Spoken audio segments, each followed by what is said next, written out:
ఓం శ్రీ సాయినాథాయ నమః. శ్రీ సాయి సచ్చరిత్రము 34వ అధ్యాయము.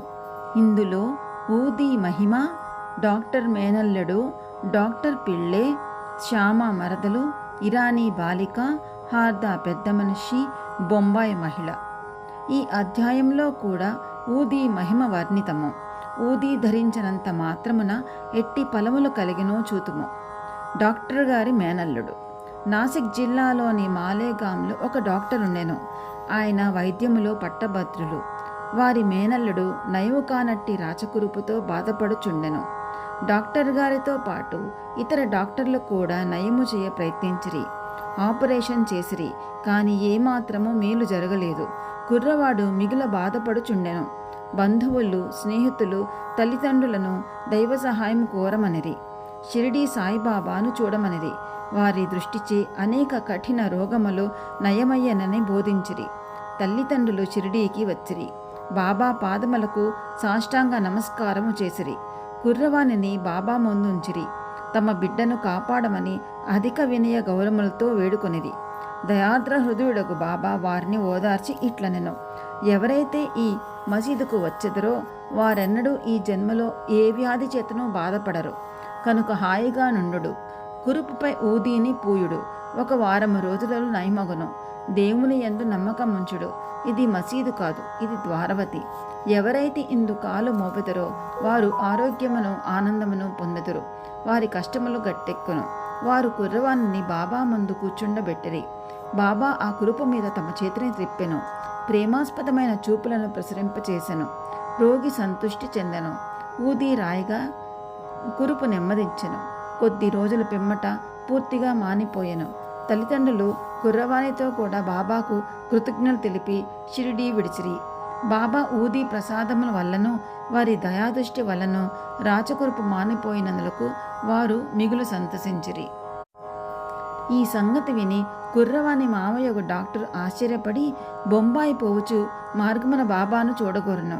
కానీ మాలేగాంలోనూ మన్మాడ్లోనూ ఎవరో బాబాకు వ్యతిరేకముగా చెప్పి అతని మనస్సును విరిచిరి.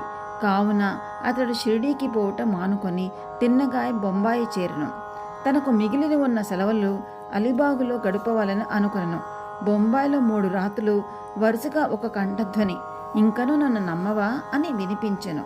వెంటనే డాక్టర్ తన మనస్సును మార్చుకుని షిరిడీకి పోవ నిశ్చయించుకొనెను.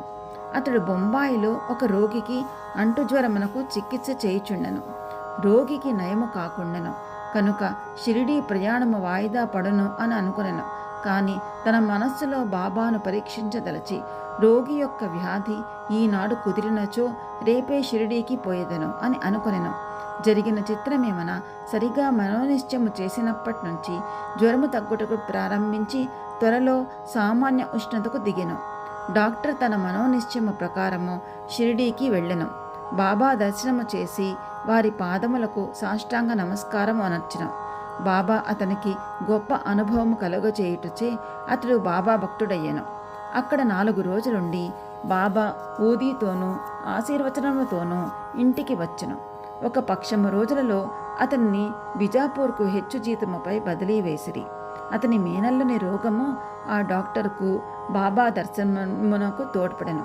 అప్పటి నుంచి అతనికి బాబా యందు భక్తి కుదిరెను. డాక్టర్ పిళ్ళే. డాక్టర్ పిళ్ళే అనునాతడు బాబాకు ప్రియ భక్తుడు. అతని యందు బాబాకు మిగుల ప్రేమ. బాబా అతనిని బాపు అని అన్నా అని పిలుచువారు. బాబా అతనితో ప్రతి విషయము సంప్రదించువారు. అతను ఎల్లప్పుడూ చెంత నుంచుకొనువారు. ఒకప్పుడు ఈ డాక్టర్ గినియా పురుగులచే అనగా నారిపండు బాధపడుండెను. అతడు కాకాసాహెబ్ దీక్షిత్తో బాధ చాలా హెచ్చుగా ఉన్నది, నేను భరించలేకున్నాను, దీనికంటే చావు మేలని తోచుచున్నది. గత జన్మలో చేసిన పాపమును పోగొట్టుకొనుటకై నేను ఈ బాధను అనుభవించుచున్నాను. కాన బాబా వద్దకు పోయి ఈ బాధ నాపు చేసి దీనిని రాబోయే 10 జన్మలకు పంచిపెట్టవలసినదని వేడుకొనెను. దీక్షిత్ బాబా వద్దకు వెళ్ళి ఆ సంగతి చెప్పెను. బాబా మనస్సు కరగెను. బాబా దీక్షితుడికి ఇట్లనెను: నిర్భయుడుగా నుండు. మనము అతడేల 10 జన్మల వరకు బాధపడవలను. 10 రోజుల్లో గత జన్మ పాపమును హరింపచేయగలను. నేనిక్కడ నుండి ఇహపర సౌఖ్యములు ఇచ్చుటకు సిద్ధముగా ఉండ అతడేల చావును కోరవలను. అతను ఎవరి వీపుపై అయినను తీసుకొని రండు. అతని బాధను శాశ్వతంగా నిర్మూలించదను. ఆ స్థితిలో డాక్టర్ను తెచ్చి బాబా కుడివైపున పకీరు బాబా ఎప్పుడు కూర్చుండు చోట కూర్చుండబెట్టరి. బాబా అతనికి బాలేసునిచ్చి ఇట్లనెను, ఇచ్చట నెమ్మదిగా పరుండి విశ్రాంతి తీసుకొమ్ము. అసలైన విరుగుడేమనగా గత జన్మ పాపములు అనుభవించి విమోచనము పొందవలెను.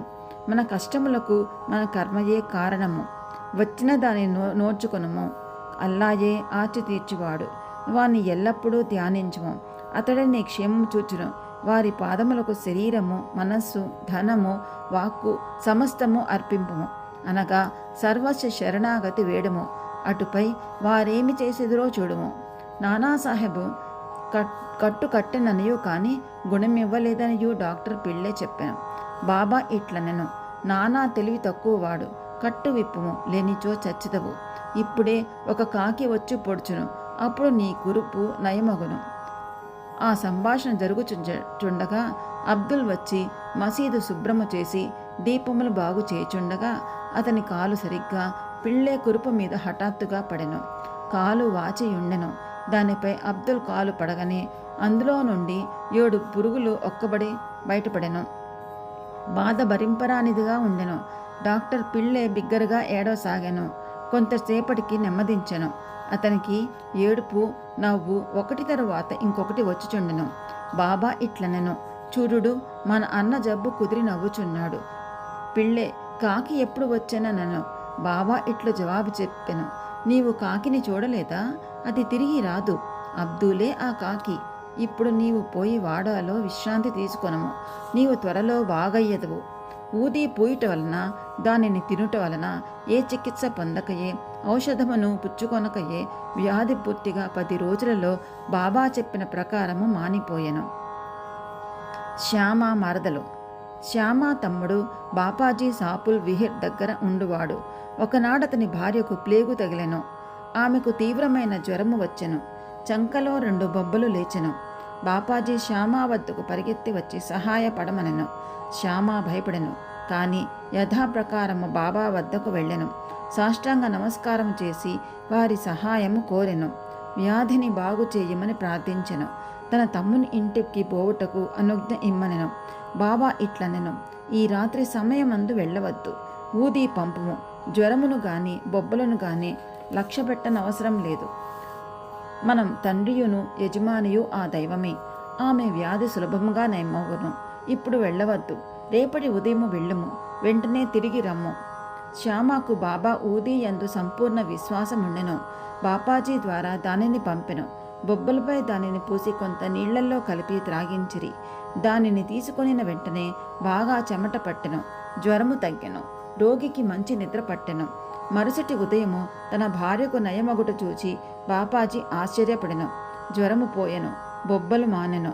మరుసటి ఉదయము శ్యామ బాబా ఆజ్ఞ ప్రకారము వెళ్ళగా ఆమె పొయ్యి దగ్గర తేనీరు తయారు చేయుచుండట చూచి ఆశ్చర్యపడెను.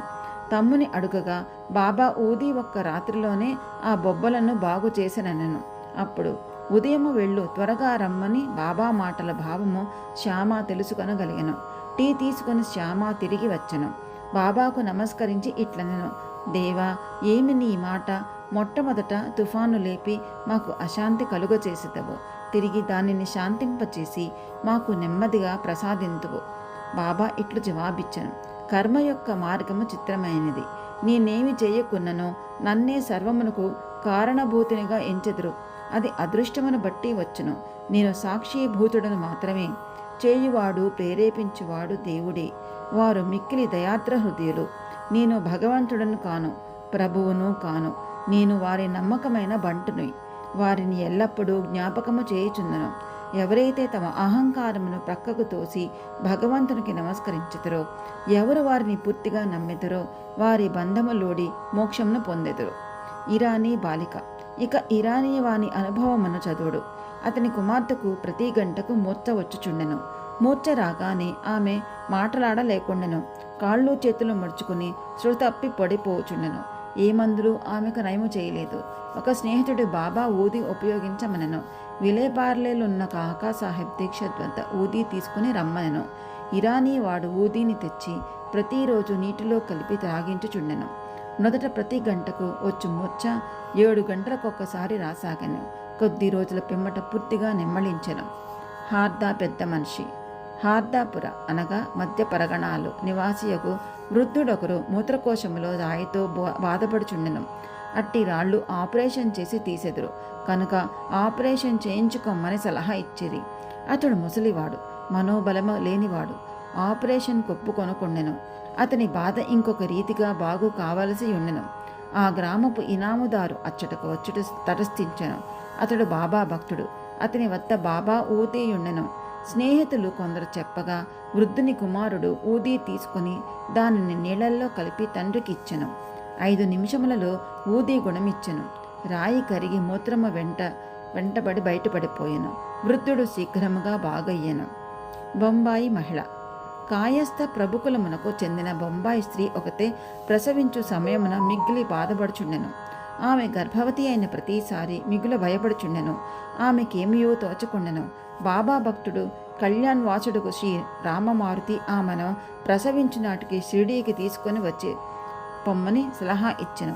ఆమె గర్భవతి కాగా భార్యాభర్తలు షిరిడీకి వచ్చిరి. కొన్ని మాసములక్కడ ఉండిరి. బాబాను పూజించిరి. వారి సాంగత్యము వలన సంపూర్ణ ఫలము పొందిరి.